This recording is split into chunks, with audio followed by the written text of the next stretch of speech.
You want to profit from nonprofits? Stay tuned to this morning's Carolina People. Coming up next.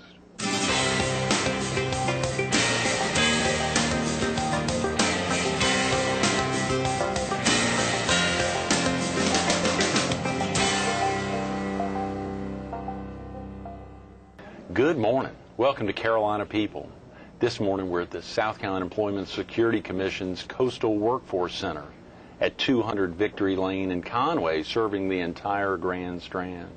We're focused on the South Carolina Association of Nonprofit Organizations, and we're visiting with its Executive Director, Mason Hardy. Good morning, Mason. Good morning. Glad to be here. Thank you so much for coming in early on a Wednesday morning. Certainly. Glad to be here. That's a pretty early trip down, coming in from Columbia. It is, but everything was fine. Thanks for doing that. I think I heard you say you were listening to the radio a little bit on the way in. That's right. It's a good opportunity to get on down. We really appreciate you coming in. Of course, a lot going on this year. You all are celebrating a big anniversary. Our 10th anniversary as the Nonprofit Association of South Carolina. It's a long name, the South Carolina Association of Nonprofit Organizations, but everybody calls us SCANPO. SCANPO. SCANPO. I wonder if there's a SCANPO with that M that anyone would get confused with. Not that I'm aware of, but we always say the NPO. It's for nonprofits. That's the key word. Right, our name, right. Of course. SCANPO. Yeah. Exactly. And our website is scanpo.org. Okay, for good. being an organization, not a commercial. Not a commercial one. Right. That's right. That's right. We recently saw March of Dimes promoting all their events as a marchofdimes.org, and then saw they have one website, marchofdimes.com, and I guess because so many folks just type in .coms.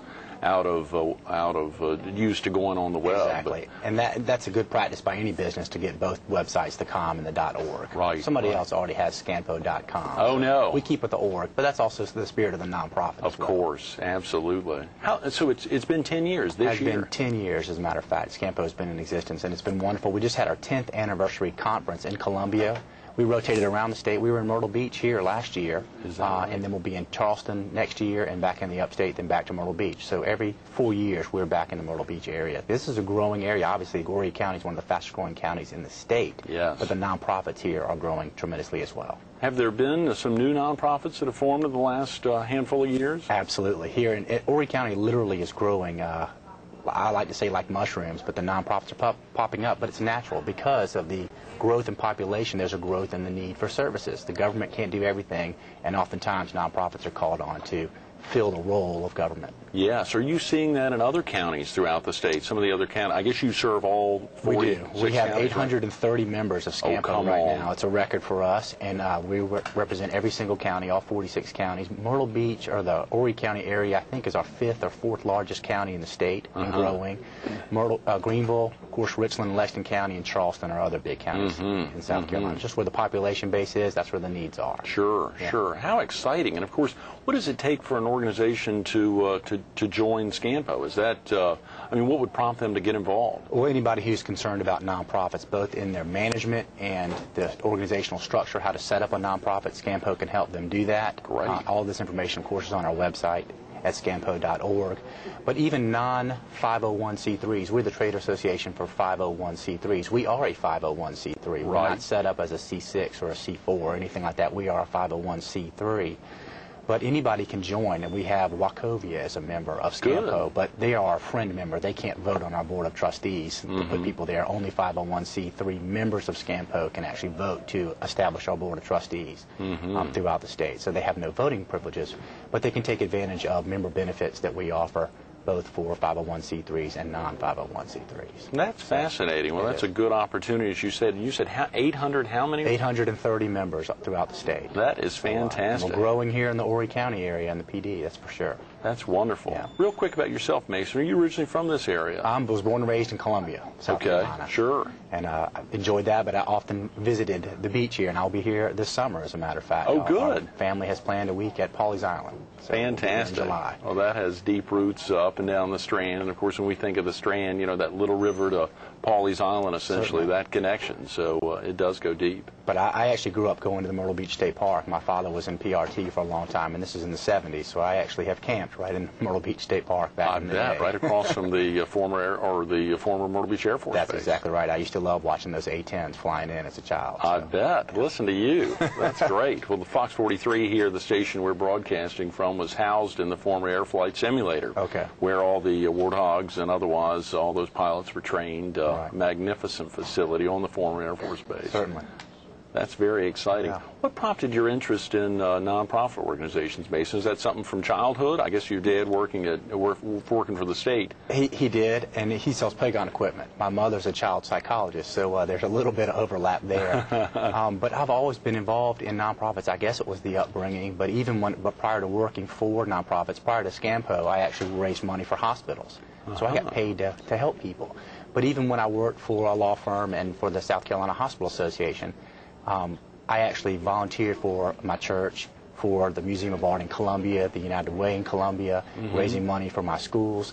So I've always had fun with it. And when I got the opportunity to go work for a hospital and raise money, I was actually going to get paid to help people. What a wonderful opportunity. Yeah. So now I run the nonprofit association that helps everybody help everybody. So it's tremendous. I feel like I'm making a big impact on the state of South Carolina. You've got brother and sister organizations in the other 49 states, or is this one of a kind? It's not one of a kind. There are 38. We have some that are in emerging states. North Carolina has a North Carolina Center for Nonprofits located in Raleigh. They are tremendous. They're a lot older than Scampo is. We have about 6 staffers. They have about 17.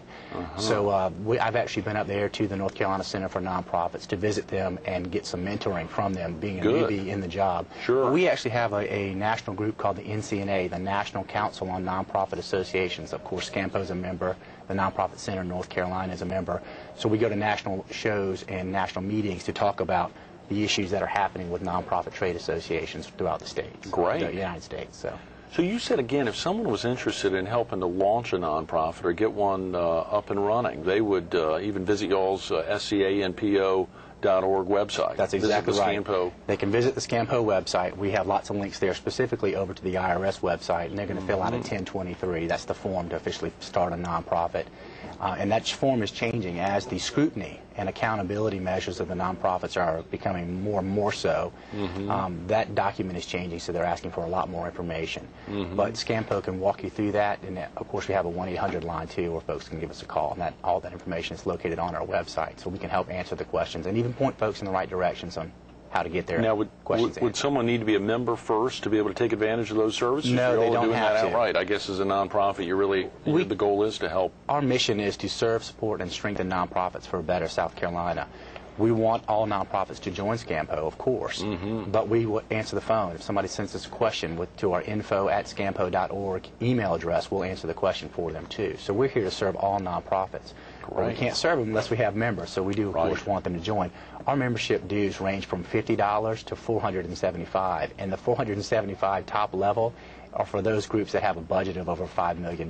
So we're pretty inexpensive. How is it that cheap? How can y'all operate? How did you pay to get down here early this morning? It's tough sometimes. Well, we get lots of grants from foundations. We have wonderful relationships with the foundation community here in South Carolina. But we also do trainings throughout the state and throughout the year that train nonprofits on how to do it. And, of course, they pay to come to the trainings. Sure. The members pay less. The non-members pay more. So we want to encourage folks to join Scampo just so they can take advantage of the membership benefits. We have publications that we sell that are less expensive for members and more expensive for non-members. So there's always a little stick, a little carrot in front of the horse to get them to join. Absolutely. And you've got information at scampo.org about some of those publications. Absolutely. That's all open to the public for them to order online, our publications, and they can be the compensation and benefits report. Lots of folks call us saying, what should we be paying our executive director or our fundraisers? Well, we have a South Carolina-based statistics on that. That's tremendous. That are relatively up to date. Well, this is actually 2004, and we're planning to update it this year. But if you just put in the inflations or CPI index for South Carolina, you can simply get those numbers up to the 2007 numbers. That is exciting, Mason. Very exciting. If a viewer didn't spend much time on the Internet or hadn't visited the scampo.org website, how about if they wanted to call? If someone was interested, actually, if someone needs to get off to work now or get family off to school, is there a good phone number to call? It's a Columbia number, 803-929-0399. Okay. And they can call that, and usually during the regular office hours, somebody's there. Sure, of course. 803-929-0399. 0399. That's great. A lot of folks may not have access to the internet or not visit the library, but if they do, you've got some, I assume you'd have that phone number on the website as well. Absolutely. Good, good. You know, it's so exciting when you see websites and the opportunities they provide, particularly, as you say, to links back to other folks. So it's not just SCANPO providing, it's the IRS providing, it's national nonprofit associations, so you're seeking lots of information from others. It's a wonderful resource, and we have all the links there, including the Secretary of State's office. If you're going to raise money in South Carolina, you must be registered with the Secretary of State's office, so we have a link there. In fact, there's a link from the Secretary of State's office to the SCANPO website. Is that right? Yes. Wow, that's probably rare. Well, we have a great relationship, and as I go around the country and I go to these national meetings, they're jealous of our relationship with our state regulators. The Secretary of State's office is the state body that regulates nonprofits here in the state, and they don't enjoy that type of friendly relationship and an open relationship that we have in the other states, and they're quite jealous. The Secretary of State's office has an advisory council for nonprofits. I serve on that council. Good, and we meet twice a year. So we sit down with the Secretary and we talk about issues that he's concerned about currently, Mark Hammond, and that the issues that are going on with nonprofits. And he's talking about the legislative issues that he may be pushing. We're talking about the ones that we're pushing and how we feel about those, both of us.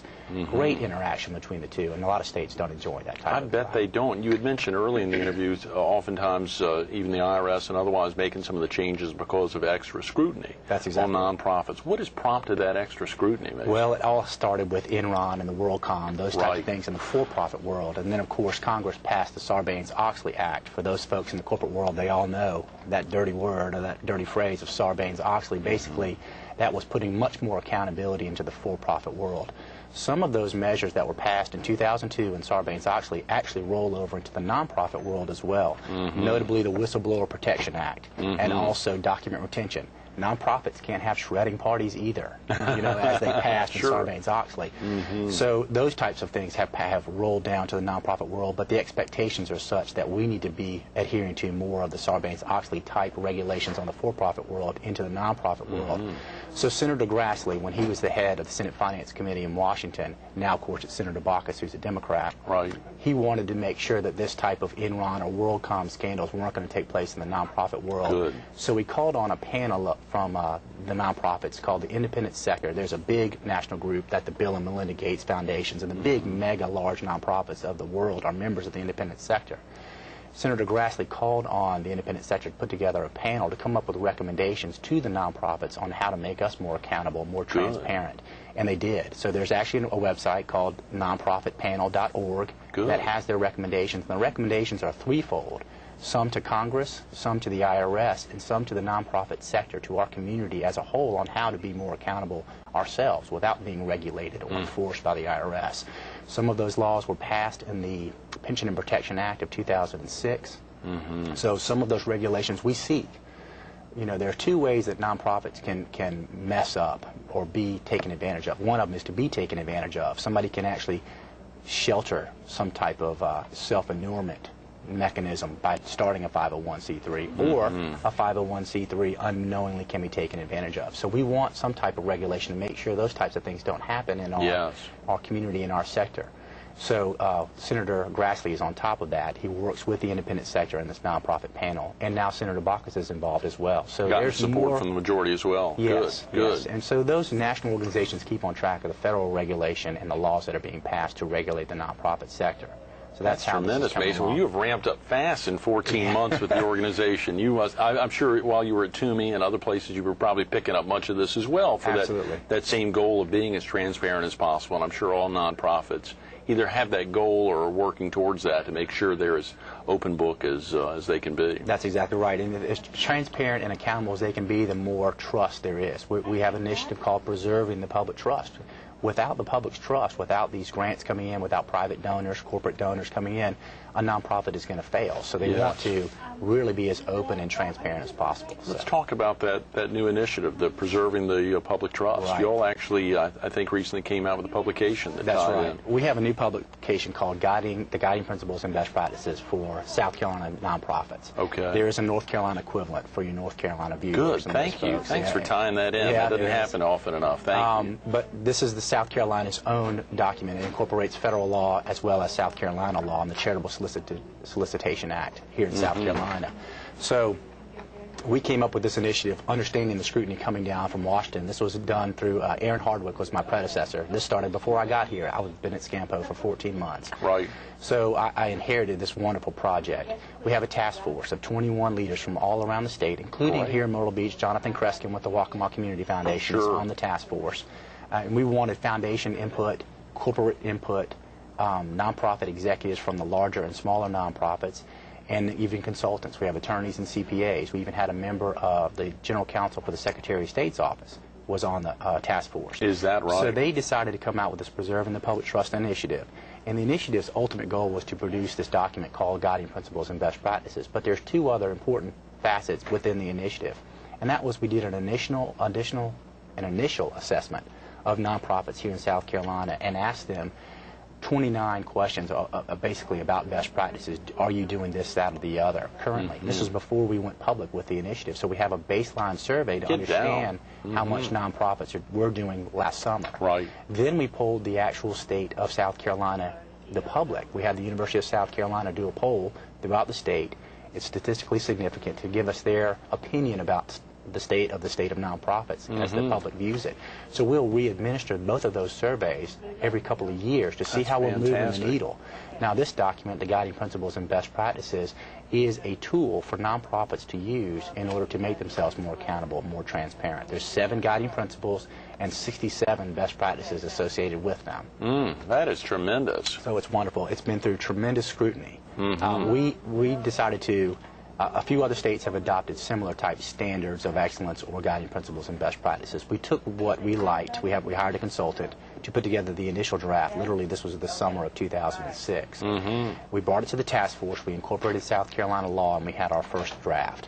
And then we went to 11 listening sessions around the state. The very first one was in Myrtle Beach. Is that right? We had 49 folks here giving us their opinions, and we had some aha moments at that very first session that the 21-member task force, as great as they are, they didn't see everything that they needed to see. Sure. So Myrtle Beach gave us some great input right then. Then we went to Rock Hill, and we went to Greenwood, and we went to Greenville, Spartanburg, Columbia, Beaufort, Aiken, Charleston, of course. We had 120 people in Charleston. Is that right? We had a big group. So we had over 600 attendees in these 11 listening sessions, free, open to the public, give us their input on what needed to be inside of these new South Carolina-based guiding principles and best practices. Right. So this document that is now the final draft is document 9.2.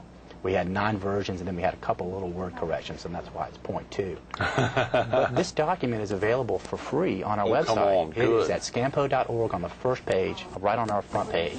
Anybody can print it out. Okay. Yeah. That is fantastic. It looks tremendous, and it's very handsome. If someone visited y'all's office, I assume they could probably get a physical copy. But going online is tremendous. That's exactly right. In fact, anybody who wants one free copy can go online, download the order form, and they can order one free copy, and we'll send it to them anywhere in the state. This is grant funded. We have wonderful foundations here in South Carolina, the Springs Close Foundation, Sisters of Charity Foundation, and then the Donley Foundation, which serves the coast of South Carolina, out of Georgetown. It's Murrells Inlet. That's what they based that up. Right. Anyway, they are supporting this effort, so we can make this free, one copy to anybody who wants one. Statewide. If they want multiple copies, we're going to charge them $1.50. So each, right? Each. Right, it's very reasonable. But going online, they can print down virtually anything. Go to the library if they don't have access at home. Or that's exactly right. Go to a friend's house. The point is to get this document into the hands of as many folks who want to see it. And that would be not only nonprofit staffers, but the Board of Trustees need to see this document. The board, most importantly, is the fiduciary responsible party of the organization. They hire an executive director, and that person hires the staff to run the day-to-day operations of a nonprofit. But when the buck stops here, it's at the Board of Trustees. That's They a are very good point. fiduciary responsible. So they need to see, anybody who's serving on the board of a nonprofit needs to see this document. It's their guide on how to be transparent and accountable. It's a wonderful resource and a tool for anybody serving on a That's nonprofit. great, Mason. Speaking of the board, you've got board members from all over the state, or We do. any of them from this area? Scampo has 18 board members currently, and we have 2 from Horry County. Good, And in good. fact, our board of directors chairperson is from Horry County. His name is Bill Harrell. He's a pastor, and he serves on the care team board Good. here in Conway, Myrtle Beach area. Okay. And the other board member is Jonathan Kreskin from the Waccamaw Community Foundation. Of course. How about in the PD or? PD, we have the head of the United Way there in Florence. His name is David Barr. He's our past chair. Is that right? So there's been great. Of course, the same viewers right now at 7 a.m. on Channel 7 there, Fox 43 and on cable up in Florence and Right. in Hartsville and in Bennettsville and otherwise. They're familiar with the United Way there, of course, and Of David course, Barr has David been Barr. our past chair. Okay, so 3 of the 18 board members are from our viewing area. That's exactly wonderful. You right. probably have a connection there still in Sumter with your old, that being your old stomping ground. Right. I'm sure there's some people who are very interested in the future of We Scampo. have lots of nonprofits, of course, in the Yes. Sumter area, and I was the hospital fundraiser at Sumter, and before that I was the hospital fundraiser in Newberry. Okay, So, boy, you've we covered the state well, Mason. Covered the state Yeah. well. We have a wonderful state. Yes, yes. Listen to you. And now, as Yeah. the executive director of a statewide organization, I get to travel the state and go to meetings and do interviews and talk about the important work of nonprofits and the impact we have. How about some nonprofits that have been ramping up recently? Have you seen, of course, of your 830 members, you're probably seeing a lot of other folks outside of the member base. Have there been any nonprofits that, as a group, have been just ramping up quickly? For instance, educational foundations or county-based foundation or individual school foundations. I think we've seen a lot seemingly pop up here. in There are a the lot PD. of those that are popping up for school foundations, for example, Sure. when they know that the government funding for on the property taxes that may be going on in a specific county to fund the schools is not enough, and they want Right. more. They start a 501c3 school foundation so they Sure. can give back, and that is happening Yes. throughout the state naturally. There's a cause that there's a need that needs to be filled, so they're trying to fill it. A lot of what the Super Bowl of Caring, I'm sure you've heard of that organization every year around the Super SOUP, Bowl. right. Yeah, SOUP. They're growing like gangbusters because they're really going national in what they're doing, and they have a tremendous cause. But they do that every. Did that get year started with in the Super South Bowl. Carolina? Yes. Oh, come in on. The northeast area of Columbia sure has. Is sure that did start right? There, yeah. That's tremendous, Mason. So they're one of our members, and they're growing strong. But really, where the population base is growing, that's where the needs are the most. Okay. So that's where the nonprofits are popping up and ramping up. We've just got a couple of minutes and talking about there's a lot of folks, and you mentioned Wachovia, a for-profit business that would want to join because they want to see not-for-profits, nonprofits really ramp up and be as transparent as possible and grow as strong as possible in communities. That probably helps for-profit businesses really see some of the up-and-coming nonprofits and find ways that they can help support them. What would be some other reasons why a for-profit company, Fox 43 for instance, Right. why would they want to be involved with Scampo? Well, they certainly care about the communities they serve and work in, Right. and this is just in general for any corporation, and they're giving money to their local nonprofits. Well, Yes. if they're giving money to Scampo by being a member or by funding us through grants and what have you, they're supporting our efforts to educate nonprofits. So when they're giving the money to their local nonprofits, they know that those nonprofits are properly educated on how to handle their money. Sure. You know, financial stability and the use of funds is most important to those donors. And that would be Yes. from the corporation side and the foundation side. So they want to make sure that they're being properly educated to run their organizations properly.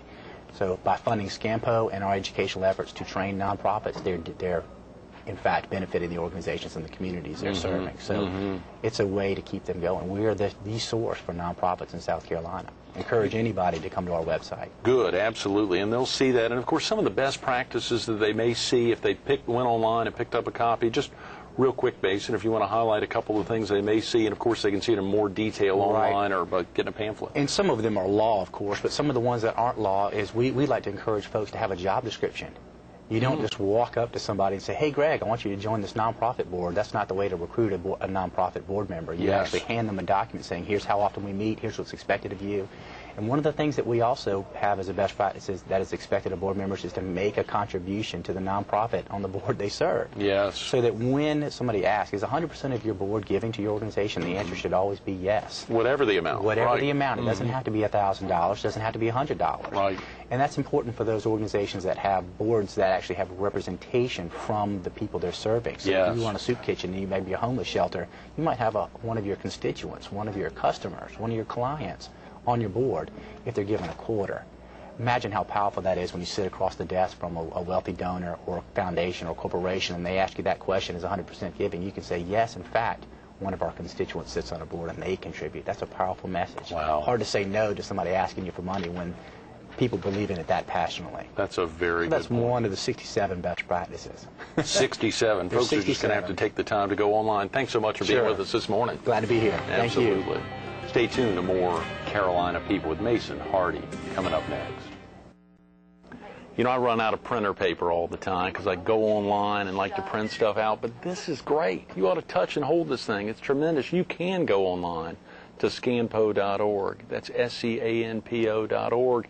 And fill out the order form and send in and get one of these for free. And if you're with a nonprofit organization or not, you can even order more, $1.50 each. You heard Mason talk about it. They've got a grant. They can get them sent out to you. There's also an 800 phone number. We should have been promoting it. We're going to promote it now. 800-438-8508. 800-438-8508. And, of course, that website's so tremendous. 7 guiding principles here. 7 guiding principles. 67 best practices. Take the time to go online, either fill out the order form and get a copy, or go ahead and take the time to go online, look at it, print it out, and give them out to some friends. Mason wants to get it out. He wants to get this information out. He's working hard every day. In addition, there's some tremendous trainings coming up later this month and throughout the year. These 7 guiding principles, the training sessions are going on during the month of May 15th and May 31st in particular. So go online. You'll see all those dates and times. You can sign up whether you're a member or not. They want to get the word out.